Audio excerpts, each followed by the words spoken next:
Okay, so I did something a little different for me. I did a piece called Welcome to the Revolution, and basically it's kind of a tribute to Gil Scott Heron and his piece, The Revolution Will Not Be Televised, because, you know, I was watching a YouTube segment where he talks about why he wrote that piece.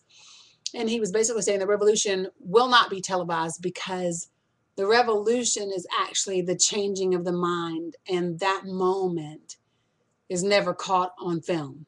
So therefore it can't be televised. And then he goes on to say that the African American population are the only American citizens who've actually had to use the American system to get the rights that we just deserve as basic human beings. We're the only ones that's had to use the court system and to march and to really fight for what should be ours just for being basic human beings. So, and that was true then.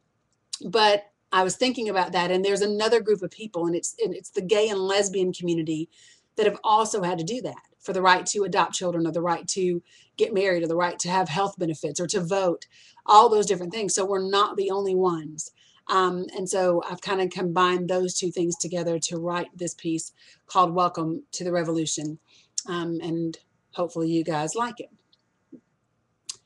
If Gil could have seen the future, he would have known that we wouldn't be the only ones. Welcome to the revolution. It has not been televised, but recklessly publicized, openly criticized. Have you been watching? Do you understand what you've seen? It's a movement. Or is it just life? The evolvement of the human understanding, not without brutal beatings, hate-filled killings, but upheld in its court rulings. We are arriving into a new generation, unsure of how we got here because the revolution hasn't been televised. It has come with the loss of lives, which only strengthens their pride. They are people. Welcome to the revolution. I said, welcome to the revolution. An uprising of humanity. You will not be able to ignore it. And despite your lack of agreement or ability to embrace it, you cannot deny it, but should be able to support it because we are alike. One, fighting due to the pigmentation of our skin. The other, because of sexual orientation, as if either of them makes us animals, less of people. But both have had to fight, despite being born American, for rights to simply live our lives as the traditional family. Does anyone else find this a little unconstitutional? A mockery of civil rights.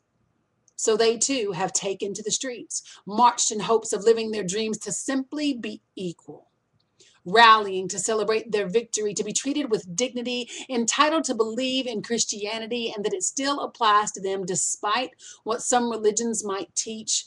God has been watching the revolution live, the changing of our minds, with the results televised in controversy, manipulated for political gain as if we haven't seen this before. The riding of waves from someone else's storm, and we forget their pain. Welcome to the revolution. You will only see the remnants, the resulting effects like aftershocks. Their feet make the ground shake, an earthquake of enlightenment, that no person is worthy of passing judgment, that we must coexist in love.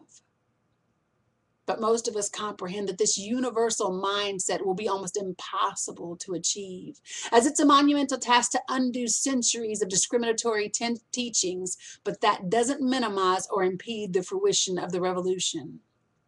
It will just never be televised because the revolution still happens live. So what I want to say about this is I'm not arguing homosexuality or not. This is not a political piece. It's a piece about humanity. And hopefully that's what you all get from it. Thanks.